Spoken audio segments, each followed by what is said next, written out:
नर्मदे हर। दोस्तों, आज 16 नवंबर 2022 है और मेरी नर्मदा परिक्रमा का 17वां दिन है। ये जो आश्रम है उसका नाम है गजानन आश्रम, जो कि गजानन संस्थान से भी एसोसिएटेड है और जो कि झरवाणी में है। झरवाणी जो कि शूलपाणेश्वर महादेव मंदिर और गोरा जो स्थान है वहाँ से करीब 12 किलोमीटर पहले पड़ता है। शूलपाणी झाड़ी का लास्ट स्टॉप है ये, एक तरह से आप बोल सकते हैं। तो अभी थोड़ी सी यहीं के बारे में बात करेंगे। मैं यहाँ से निकल रहा हूँ अभी आप देख सकते हैं कि उजाला बिल्कुल होता जा रहा है, तो वीडियो लेने के लिए क्वालिटी उतनी अच्छी नहीं है। तो जब मैं कल आ रहा था तो उसके पहले जहाँ भी लिस्ट हम लोगों को या किसी और को दी गई थी कि रुकने के स्थान और भोजन व्यवस्था कहाँ कहाँ है, तो उसमें इस स्थान के बारे में, झरवाणी के बारे में लिखा था कि केवल भोजन व्यवस्था है, अन्य क्षेत्र है, रुकने की कोई व्यवस्था नहीं है। जो कि सूचना है ये गलत है। यहाँ पर रुकने की व्यवस्था है और कई जगह से एक्चुअली अच्छी व्यवस्था है। टॉयलेट वगैरह प्रॉपर हैं, यहाँ पर बाथरूम प्रॉपर हैं और जगह भी काफ़ी है। और वो लोग पूरा मैट जो होती है वो बिछा देते हैं, बेडशीट भी बिछा के देते हैं। गद्दे वगैरह तो अलाउ नहीं होते और होती भी नहीं है उनके पास। और उसके अलावा आपको ब्लैंकेट भी मिल जाती है अगर आपको चाहिए तो। और खाने का है तो खाना भी काफ़ी अच्छा है। उनका स्टैंडर्ड फॉर्मेट बना के रखा हुआ है कि दिन में वो इडली सांभर चलाते हैं, चाहे जितना भी लोग आए, जितना भी खाना हो, क्योंकि पता नहीं होता कितने लोग आएंगे। शाम को उनके बच्चे भी भोजन करने आते हैं, तो अगर एक्स्ट्रा होता है तो वो उसमें वो बच्चों को हो जाता है। और रहा शाम का, तो शाम का उनका है कि दाल सब्जी रोटी और चावल बनता है और मिठाई वगैरह भी देती है। हमें तो मिठाई भी दी थी उस दिन। और रोटी जो होती है तो रोटी के लिए वो जो लोग आते हैं उनमें से थोड़ी सी हेल्प करवाते हैं। तो हम लोग के उसमें क्या हुआ था कि काफ़ी सारे लोग थे, तो उसमें कुछ महिलाएं भी थी। तो 3-4 महिलाएं जो थी उनने कुछ रोटियां बनाई थी, लंबी लंबी पतली रोटियां। महाराष्ट्र में काफ़ी बनती हैं ऐसा बोला जाता है। तो ऐसे एक एक रोटी करीब 1-1 जितनी भी रोटी हो वो बनाई थी। बाकी सारा भोजन उन्होंने ही बनाया था। रोटियां भी बाकी 1/3 जो थी बाद में वो उन्होंने ही बनाई थी। बाकी बात करते हैं उनके काम के बारे में, जो कि काफ़ी इंस्पायरिंग लगा मुझे। एक्चुअली मैं कल काफ़ी तेज़ आया था, तेज़ चल के आया था और मैं चाहता था कि यहाँ से मैं निकल के गोरा पहुँच जाऊँ कल ही मैं शूलपाणी को पार कर लूँ। और इसलिए मैं 3:07 पर यहाँ आ चुका था। तो मुझे नहीं पता था कितना है, कैसा रास्ता है। हालांकि बाद में पता चला कि कुछ पहाड़ी चढ़नी भी होंगी, तो शायद मैं 12 किलोमीटर नहीं चल पाता। मैं 10 किलोमीटर समझ रहा था, लेकिन जब मैंने मैप में देखा तो यहाँ से जो शूलपाणेश्वर मंदिर है वो 12 किलोमीटर है। फिर जो हरिदम आश्रम थोड़ा सा और आगे, तो ऐसे मोटा मोटा आप 13 किलोमीटर मान सकते हो, जिसमें कि आपको पहाड़ी भी चढ़ने पड़ेंगे। तो ठीक है, मैंने जैसे आया थोड़ी सी बात की तो मुझे अच्छा लगा। तो मैंने रुकने का फ़ैसला किया कल कि इनकी स्टोरी के बारे में मालूम करते हैं, क्योंकि मैंने देखा बच्चों को कि बच्चे आ रहे हैं। फिर मालूम चला कि बच्चों को खाना खिलाते हैं। तो है क्या कि ये नागपुर के कपल हैं और जहाँ तक मुझे बताया उन्होंने कि ये जो मेल हैं वो उनकी जॉब थी मार्केटिंग में, और जो उनकी वाइफ हैं उनकी टीचिंग की जॉब थी। और कोरोना पीरियड में वो इधर आए थे। कोरोना पीरियड में उनकी जॉब नहीं रही होगी या जॉब की ज़रूरत नहीं होगी, दोनों की ऐसी जॉब थी, तो वो इधर सेवा देने आए थे। तो इसके पहले जो बर्फली में जो जहाँ पर मैं रुका था वो इनके परिचित के थे। वो ये यहाँ पर जाके रुके सेवा देने के लिए 2020 में। फिर उनने बताया कि यहाँ पर कुछ जगह हो सकती है, यहाँ पर कुछ है नहीं, तो वो इधर आए। इधर उन्होंने सरपंच से बात की, सरपंच ने कुछ टाइम मांगा जगह क्लियर कराने के लिए, और ऐसे ये लोग रुके रहे। तो फिर इसको वक्त लगा जब तक कि सरपंच ने जगह क्लियर करके इन्हें दी आश्रम बनाने के लिए। और इन्हें बताया कि ये केवल 1 लाख रुपये लेकर ही आए थे। तो इस तरह से ये बीच में फिर वापस भी चले गए और 2021 में ये वापस आए, जबकि कोरोना की सेकेंड वेव आने वाली थी।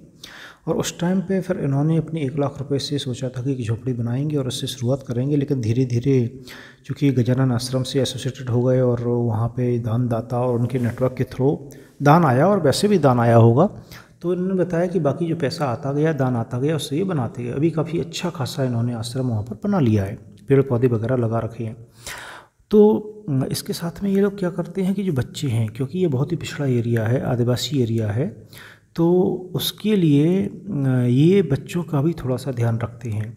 उनका कहना ये है कि जैसे मिशनरीज होते हैं तो वो क्या करते हैं कि छोटा छोटा लालच देके, जैसे खाना खिला दिया, छोटी सी दवाई दे दी, उसके दम पे वो कन्वर्ट तक करा देते हैं। तो जब लोग गलत काम के लिए इसे उपयोग कर सकते तो हम इसे सही काम के लिए क्यों नहीं उपयोग कर सकते कि साथ में उनकी पढ़ाई भी हो, उन्हें संस्कार भी मिले। तो वो क्या करते हैं कि शाम का भोजन कराते हैं बच्चों को, तो भोजन के लिए बच्चे आ जाते हैं, और जब भोजन के लिए बच्चे आते हैं तो उनकी पढ़ाई भी हो जाती है, उनका थोड़ा सा खेलकूद भी हो जाता है। वहाँ पर फुटबॉल वगैरह बाकी के थोड़े से गेम के लिए रखते हैं, जगह वहाँ पर काफ़ी है, तो बच्चे खेलते हैं। और जो स्कूल में उन्हें होमवर्क मिला होता है, क्योंकि जो ये बच्चे होते हैं उनके घर पे माँ बाप वगैरह है वो पढ़े लिखे नहीं हैं, तो वो है जो उनकी होमवर्क होता है उसमें कोई हेल्प नहीं करा पाते, तो यहाँ पर वो आके हेल्प होमवर्क करते हैं, और अगर कुछ नहीं समझ में आता है तो वो यहाँ पर पूछ सकते हैं, तो उन्हें हेल्प भी मिल जाती है। और उसके साथ में क्या है कि इधर चूँकि आर्थिक स्थिति अच्छी नहीं है तो खाना भी अच्छा नहीं मिलता, कई बार शायद भरपेट भी ना मिलता हो, क्या पता, जो भी हो, तो अच्छा खाना मिलता है उन्हें रोज़ाना, तो उसके लिए वो यहाँ पर आ भी जाती हैं। इसके अलावा वो क्या करते हैं कि जैसे मैंने देखा था बैग थे, स्कूल बैग, तो स्कूल बैग उन्होंने बांटे हुए थे, और ऐसे बहुत सारा सामान होता है वो बच्चों को बांटते हैं। एक जो मेजर इनिशिएटिव मुझे लगा वो था कपड़ों का, क्योंकि कपड़े में बहुत प्रॉब्लम होती है, फटे कपड़े पहनते हैं बच्चे, बाकी लोग। तो इनने क्या किया कि बाहर से अनयूज्ड, जो कि आम लोग जो होते हैं जैसे बच्चे हैं, बच्चों के कपड़े, बच्चे बड़ी जल्दी बड़े हो जाते हैं, उनके कपड़े जो है नए जैसे रखे रहते हैं अधिकतर घरों में, और उन्हें वो कहीं ना कहीं डंप करना पड़ता है। तो इन्होंने इनिशिएटिव किया कि जो परिचित के लोग थे बाहर से, वो जो है कपड़े पार्सल के द्वारा यहाँ भेज दें, और उसके द्वारा कई ट्रक कपड़े इधर आए हैं, और उन्हें खूब कपड़े पूरे बच्चों के, बाकी के भी कपड़े पूरे एरिया में बांटे। तो उन्हें क्या, बच्चों को खाना मिला, बच्चों को कपड़े मिले, तो उनका एक अटैचमेंट हो गया। और मैंने खुद देखा है कि बच्चे पढ़ रहे थे, उनका इंटरेस्ट था पढ़ने में, और ना केवल पढ़ रहे थे, वो खाने के पहले आपने वीडियो में सुनी होगी अगर कल की में, तो उसमें वो प्रेयर भी कर रहे थे। तो संस्कार भी आ रहे हैं उनमें, उनमें पढ़ाई में इंटरेस्ट भी आ रहा है। अब जो सामान वगैरह है तो दान देते हैं, कई लोग सीधा सामान भेज देते हैं, और कई लोग पैसों के द्वारा मदद करते हैं। अब जब मैं वहाँ पर था तो उस टाइम भी पार्सल आए थे कुछ कपड़ों के, एक मैंने देखा कोई विदिशा के शख्स थे मध्य प्रदेश के, उनने पार्सल भेजे हुए थे। तो कपड़े काफ़ी आते हैं, कपड़े मंगाते हैं वो। अब होता क्या है कि यहाँ तक जंगल में तो पार्सल आ नहीं पाता है, तो उसके लिए जो जगह है तो झरवाणी तक नहीं आ पाते हैं। तो केवड़िया करके जगह है, जो कि नया स्टेशन बनाया, अभी 2-3 साल पहले ही हुआ। वो स्टेशन भी इसलिए बनाया क्योंकि सरदार पटेल का जो यूनिटी, जो स्टैच्यू ऑफ यूनिटी बना है, तो उसके कारण उस एरिया में टूरिज़्म काफ़ी बढ़ गया है। तो उसके लिए वहाँ पर स्टेशन बनाया गया है, जो कि झरवाणी से करीब 14 किलोमीटर की दूरी पर है। तो वहाँ पर पार्सल आ जाते हैं, वहाँ से फिर ये गाड़ी वगैरह से एक साथ जब पार्सल हो जाते हैं काफ़ी सारे, तो वो वहाँ से मंगा लेते हैं। तो ये कुछ चीज़ें मुझे काफ़ी अच्छी लगी उनकी, और क्योंकि ये एरिया काफ़ी पिछड़ा है, पहले भी मुझे जो बाबा जी थे उनने भी बताया था, लखनगिरी महाराज ने भी उधर काम किए हैं। तो देखिए समस्या क्या है कि एजुकेशन नहीं है, पॉपुलेशन बहुत तेज़ी से बढ़ रही है उधर, और कई जो सुल्पानी झाड़ी में अंदर जाएंगे आप तो वहाँ पर तो मोबाइल नहीं है, वहाँ पर इंटरनेट नहीं है, वहाँ पर टीवी नहीं है, वहाँ पर लाइट भी नहीं है, कुछ भी नहीं है। तो जीवन बड़ा कठिन हो जाता है, कठिन इन द सेंस कि अगर आपको आगे बढ़ना है, अगर आपको आर्थिक तरक्की करनी है, तो फिर आपको कुछ तो करना पड़ेगा, स्किल्स सीखनी पड़ेंगी, तो उसके लिए आपको एजुकेशन तो बहुत ज़रूरी है। तो एजुकेशन के लिए इसलिए कुछ और लोग भी प्रयास कर रहे हैं कि स्कूल खोल पाएँ, गुरुकुल खोल पाएँ। तो ऐसे ठीक है, ऐसा इनिशिएटिव, देखिए रातों रात तो कुछ नहीं बदलता, और केवल सरकार के भरोसे भी सब कुछ नहीं बदला जा सकता।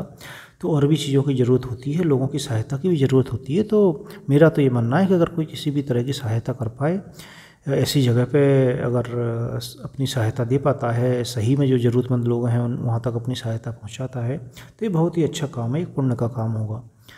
तो ये थी उनकी एक शॉर्ट स्टोरी। उन्होंने और भी बहुत सारी बातें बताई थी, लेकिन वो इतनी रिलेवेंट नहीं है। बस यही है कि उन्होंने आए, चूँकि उनके कोई बच्चे भी नहीं थे, तो वो दोनों जब इधर आए थे उन्हें अच्छा लगा, और वो सेवा देना चाहते थे, मदद करना चाहते थे लोगों की, तो वो यहीं बस गए और आके लोगों की मदद करने लगे, और पैसा भी धीरे धीरे आने लगा फिर मदद के लिए, और अब वो अभी वही काम कर रहे हैं। तो अभी आज मैंने जब गूगल मैप से देखा तो मैंने बताया था कि 12 किलोमीटर करीब मुझे वो दिखा था, और एक वो तो करीब 13 किलोमीटर होना चाहिए। तो मैं जल्दी इसलिए निकला हूँ कि मैं जल्दी से पहुँचना चाहता हूँ वहाँ 10:30 बजे के आसपास तक, जिससे कि मैं प्रॉपर रेस्ट कर पाऊँ आज। और शाम को वहाँ पर आरती वगैरह होती है, सुना है, तो मैं आरती वगैरह भी देखना चाहता हूँ। जिससे कि दिन में थोड़ा सा आराम हो जाएगा, जाके नहाऊंगा करूँगा खाना वाना, तो 3-4 घंटे मुझे रेस्ट के लिए मिल जाएंगे। और साथ में 1-2 अगर मैं वीडियो अपडेट कर पाया, अपलोड कर पाया एडिट करके, तो भी और भी अच्छा हो जाएगा, क्योंकि काफ़ी बैकलॉग पड़ा हुआ है, काफ़ी वीडियो पड़े थे मेरे पास जो कि मैं अपलोड नहीं कर पाया हूँ। 4-5 दिन का जो है गैप लगातार चला आ रहा है। अभी ये देखिए रास्ता क्लियर दिख रहा है, ये बिल्कुल प्रॉपर बना हुआ रास्ता है, कच्चा रास्ता जो कि वहाँ तक जा रहा है। बहुत ज़्यादा चालू रास्ता नहीं है ये, बहुत ज़्यादा मेन बोल सकते हैं आपकी मेन रास्ता नहीं है ये। अधिकतर छोटे छोटे गांव वाले यूज करते हैं या फिर परखवासी यूज करते हैं। तो सुलपानी झाड़ियों से, सुलपानी जंगल से जाता है। और अभी तो देखिए ढलान ही चल रही है इस पर थोड़ी सी, तो नीचे की ओर जा रहा हूँ मैं, और बाकी देखते हैं कैसा रास्ता आता है, क्योंकि रास्ता तो चढ़ाई आएगी, पता है, ढलान भी आएगी।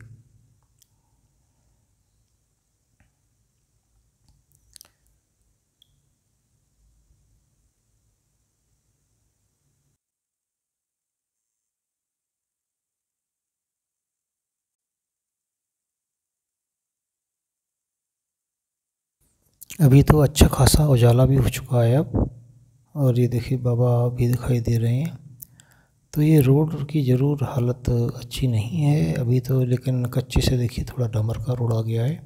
और इलेक्ट्रिसिटी भी है इधर पूरी प्रॉपर, हर गांव में इलेक्ट्रिसिटी है ऑलमोस्ट।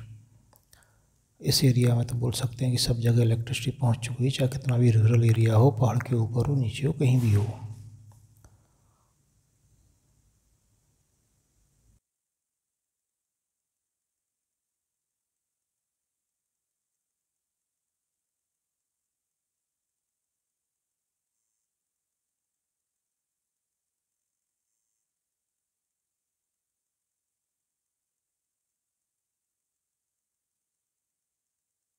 और ये देखिए स्कूल है बीच में गांव में, तो स्कूल भी हैं, तो पढ़ाई वढ़ाई भी होती है बच्चों की।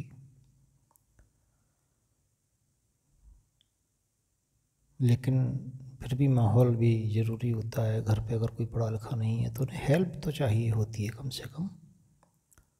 और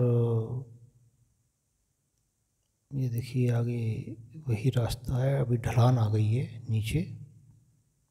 काफ़ी सारी तो पहले ढलान ही रहेगी, क्योंकि मोस्टली तो नीचे ही जाना है हमें, बहुत नीचे जाना है एक्चुअली। ऊपर थे तो ऊपर से पूरा नीचे जाना पड़ेगा हमें, तो काफ़ी सारी ढलान मिलनी चाहिए रास्ते में।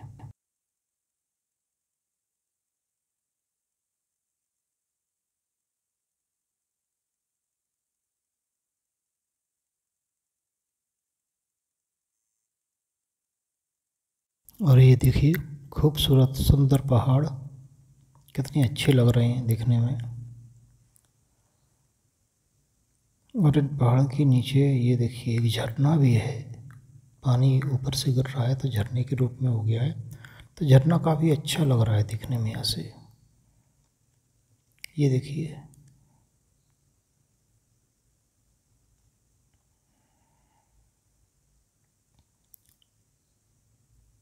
बट वो काफ़ी नीचाई पर है तो मैं वहाँ जा नहीं सकता अभी। और आप ज़रा इस रोड को देखिए, ये रोड नहीं है, ये पत्थर बची हैं। काफ़ी ध्यान से देखने पर पता चलता है कि ये कभी रोड हुआ करती थी, और बीच बीच में कहीं अवशेष भी मिलते हैं रोड के। ये देखिए, तो ये रोड नहीं है, ये प्राचीन सभ्यता के अवशेष बचे हुए हैं ऐसा लगता है। अब इस रोड की अच्छी खासी बने हुए कंक्रीट के रोड की इतनी बुरी हालत कैसे हो सकती है इतने बड़े बड़े पत्थर में, ये तो ज़रूर एक खोज का विषय है। अब मैं तो नहीं कर सकता हूँ, मुझे तो आगे जाना है। देखिए कितने बड़े बड़े पत्थर में तब्दील हो गई है ये रोड, कैसे हुई होगी पता नहीं, मैं तो सोच भी नहीं सकता। हो सकता है ऊपर से बारिश में बहुत तेज़ पानी आता हो, या जो भी कारण हो।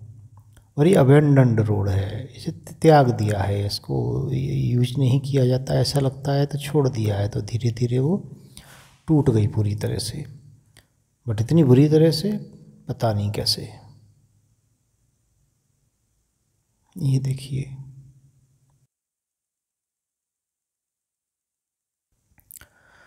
तो दोस्तों यहाँ पर देखिए, इधर से ऊपर से वो कच्ची सी रोड आई और यहाँ पर एक चौड़ी सी रोड पे मिल गई है। अब ये रोड है या ये पुल बन रहा है उसके लिए है तो आगे पता चलेगा, बट अच्छी खासी चौड़ी रोड है यहाँ पर फ़िलहाल तो मैं इससे आगे जाता हूँ। और ये देखिए, ये कुछ तो बोर्ड लगा हुआ है, हर 15 मिनट पे बस है, टूरिस्ट सर्किट क्या है ये, शायद वो स्टैचू ऑफ यूनिटी की वजह से ये कर रहे हैं, इको टूरिज्म सर्किट और Kevadia circular route buses every 15 minutes. तो कुछ तो चल रहा है जो कि शायद टूरिस्ट को आसानी हो इसके लिए कर रहे हैं, टूरिज्म को बढ़ावा देने के लिए कर रहे हैं। और ये देखिए, फिर से टूटी फूटी रोड आ गई और अब चढ़ाई आ गई है, तो अब शायद ऊपर चढ़ना होगा हमें।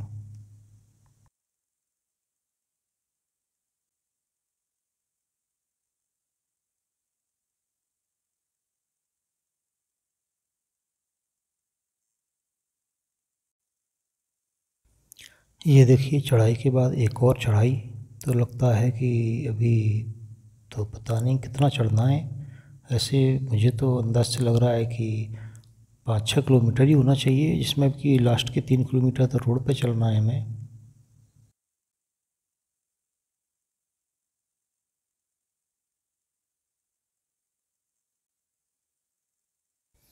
तो दोस्तों करीब करीब मैं 3 किलोमीटर की चल चुका हूँ। तो मोस्टली वो पहाड़ पर चढ़ाई ही थी। और अभी चूँकि करीब करीब 2.5-3 किलोमीटर रोड पर चलना है, तो लास्ट का ये आधा पौना किलोमीटर होगा, ये अब ढलान आने वाली ही होनी चाहिए, ऐसा मेरा अंदाज़ा है। बाकी जो ये पहाड़ ने चढ़ाई करवाई है लास्ट में, जो कि एक्सपेक्टेड नहीं था बिल्कुल भी, उसे देखकर तो मुझे एक ही बात लगती है कि पहाड़ चिल्ला कर ये बताना चाहते हैं हमें कि देखो, ये मत समझना कि अब ख़त्म होने वाले हैं तो तुम कुछ भी सोच लोगे कि अब तो पहाड़ में चढ़ाई नहीं चढ़ना पड़ेगी। अरे भाई, अभी तो हम जिंदा हैं। तो ऐसा लगता है कि वो बताना चाह रहे हैं कि भाई हम जिंदा हैं, हमें भूल मत जाना। और बाकी दोस्तों, पहाड़ों से एक और लाइफ लेसन सीखने को मिलता है। जैसे कि मैंने एक लाइफ लेसन की बात की थी पहले, कि लाइफ में पेस जो होता है वो अपने पेस से चलना चाहिए, दूसरों के पेस से नहीं। अगर हम दूसरों के पेस से चलते हैं तो अगर कोई फास्ट चल रहा है तो हम अगर फास्ट चलने की कोशिश करते हैं तो हम थक जाते हैं, अगर कोई स्लो चलता है तो हम फ्रस्ट्रेट हो जाते हैं। जैसे लाइफ में दूसरों को देख के नहीं चलना चाहिए, चाहे सक्सेस कुछ किसी भी चीज़ की बात हो, तो आपको अपने पेस से चलना चाहिए हमेशा। ये देखिए, सामने ये मेन रोड से अब मिला रहा है, अच्छा बड़ा रोड है, पक्का रोड, जो कि अभी करीब 3 किलोमीटर आगे जाएगा शूलपाणेश्वर महादेव मंदिर तक, और फिर उसके आगे मुझे मालूम करना पड़ेगा आश्रम कहाँ है। तो दोस्तों, इसी तरह से जो पहाड़ थे अभी जो आपको दिखेंगे, अगर पीछे मैं दिखाऊंगा, तो जो शूलपाणी के पहाड़ हम पार करके आए हैं वो पहाड़ नहीं मिलेंगे। अलविदा पहाड़ों, अलविदा शूलपाणी के जंगलों, पहाड़ों और झाड़ियों, अब शायद हम नहीं मिलें कभी। तो उन्होंने एक और लाइफ लेसन 2 दिया है कि होता क्या था कि हम जब भी चढ़ते थे, हम पहाड़ चढ़ते थे, उतरते थे। खप्परमल का एक बड़ा पहाड़ चढ़ा हमने, 8 किलोमीटर की चढ़ाई थी, फिर हम उतरे उसे, और फिर छोटे छोटे पहाड़ चढ़े उतरे चढ़े उतरे। कई बार तो मैंने ये भी बोला था वीडियो में कि पहाड़ चढ़िए क्योंकि आपको उतरना है, और पहाड़ उतरिए क्योंकि आपको फिर से चढ़ना है। तो एक ही दिन में करीब करीब 15-18 पहाड़ जो है छोटे थे, लेकिन वो चढ़े उतरे। और उससे ये लगता है कि जिस ज़िंदगी में होता है दोस्तों कि परेशानी आती है, बुरा दौर आता है और फिर वो चला जाता है, अच्छा दौर आता है फिर वो चला जाता है। तो जब बुरा दौर आता है तो कई बार हमें लगता है कि ऐसा हमारे साथ ही क्यों हो रहा है, कब तक होगा। और कई बार जब थोड़ा सा बुरा दौर थोड़ा सा खिंच जाता है, लंबा हो जाता है, तो हम फ्रस्ट्रेट हो जाते हैं, लगता है कि वो तो एंड है, अभी ये कभी जाएगा ही नहीं।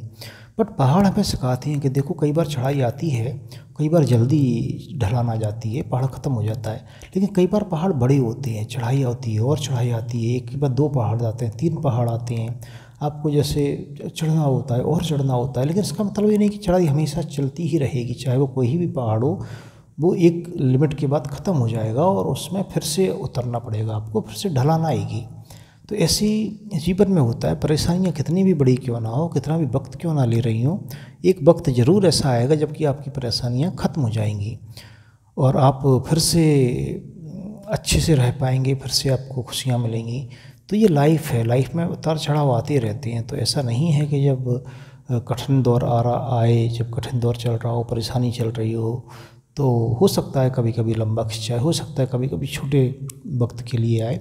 लेकिन जो भी हो, छोटा हो या बड़ा हो, अगर बड़ा होता है तो ये याद रखिए जितनी ज़्यादा चढ़ाई होगी उतनी ज़्यादा ढलान भी आएगी।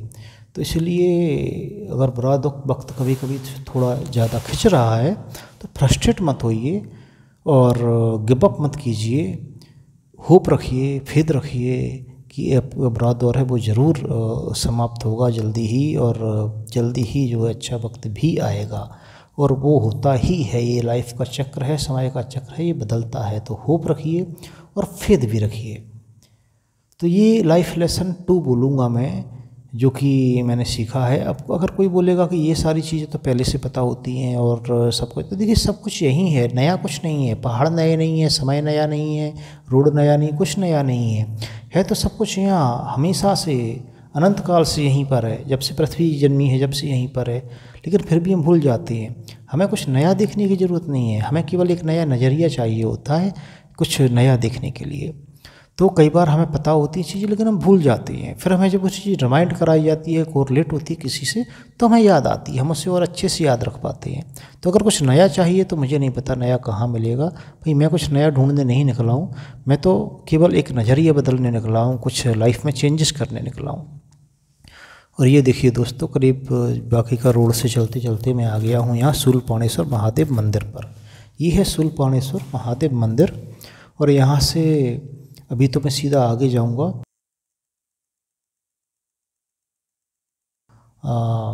हरिधाम आश्रम है, हरिधाम आश्रम उसका मालूम करना है, जिससे कि मैं थोड़ा सा विश्राम कर सकूं।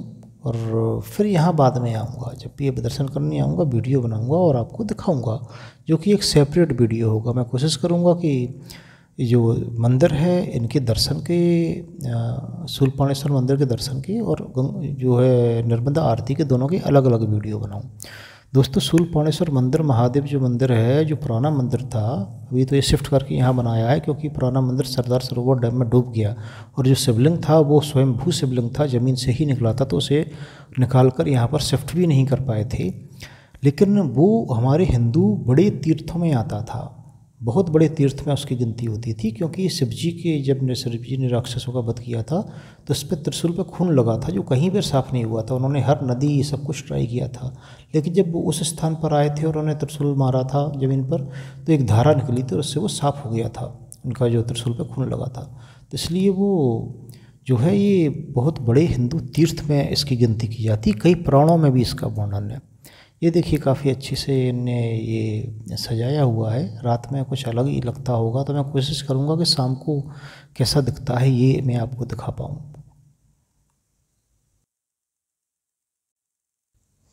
तो दोस्तों सामने रोड पर थोड़ा सा चलने के बाद दाहिने हाथ पे ये पगडंडी सी आती है, एक बोर्ड सा लगा होता है, तो पगडंडी पे जाना होता है। और मैं पगडंडी पे चल रहा हूँ, तो इधर ही वो आश्रम आएगा जहाँ पर कि मुझे जाना है।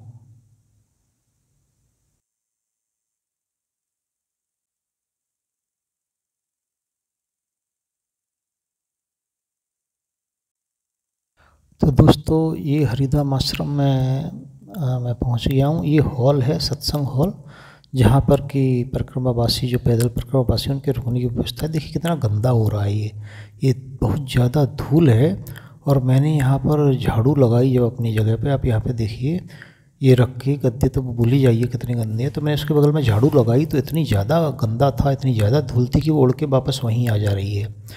और मैंने यहाँ के मैनेजर जो थे उनसे बात की, तो वो ऐसे एक्सक्यूज़ दे रहे थे कि पता नहीं, मतलब कि वो तो परिक्रमावासी नहीं हटते हैं इसलिए हम झाड़ू नहीं लगा पाते हैं, महीने से झाड़ू नहीं लगी है शायद वहाँ पे।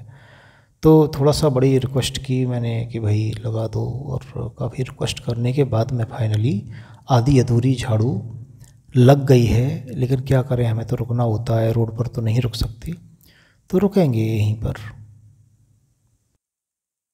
और ये इस तरफ जो रोड जा रहा है, कल हमें यहीं से आगे बढ़ना होगा, क्योंकि परिक्रमा में पीछे नहीं लौटा जाता यूजुअली।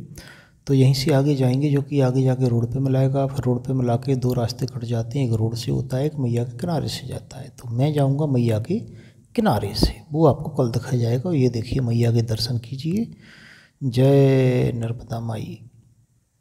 ओम नमामि देवी नर्मदे। कितना सुंदर दृश्य है। और ये देखिए, ये सीढ़ियाँ आश्रम से सीधे नीचे जाती हैं मैया के तट पर। और यहाँ पर ये छोटा सा घाट बना हुआ है जहाँ पर कि आप स्नान कर सकते हैं। लेकिन अंधेरे में तो बिल्कुल भी मत आइए यहाँ पर, और दिन में भी आप स्नान करें तो बड़ी सावधानी से कीजिए, क्योंकि यहाँ पर मगर हैं। मगर है नहीं, मगर हैं। यहाँ पर बहुत सारे मगरमच्छ हैं और आपको कई बार 8-10 मगरमच्छ एक लाइन में जाते हुए भी दिख जाएंगे। तो जगह जगह सरकार ने बोर्ड भी लगा रखे हैं कि मगरमच्छों से सावधान। तो इसलिए अपनी सुरक्षा अपने हाथ में, तो सावधानी के साथ स्नान करें। और ये देखिए मैया का सुंदर दृश्य। मैया के किनारे आने पर एक अलग ही शांति की अनुभूति होती है। और ये है राम दरबार, जो कि आश्रम के अंदर है। वही आश्रम की भोजनशाला है। इसके साथ ही वीडियो समाप्त करेंगे। नर्मदे हर।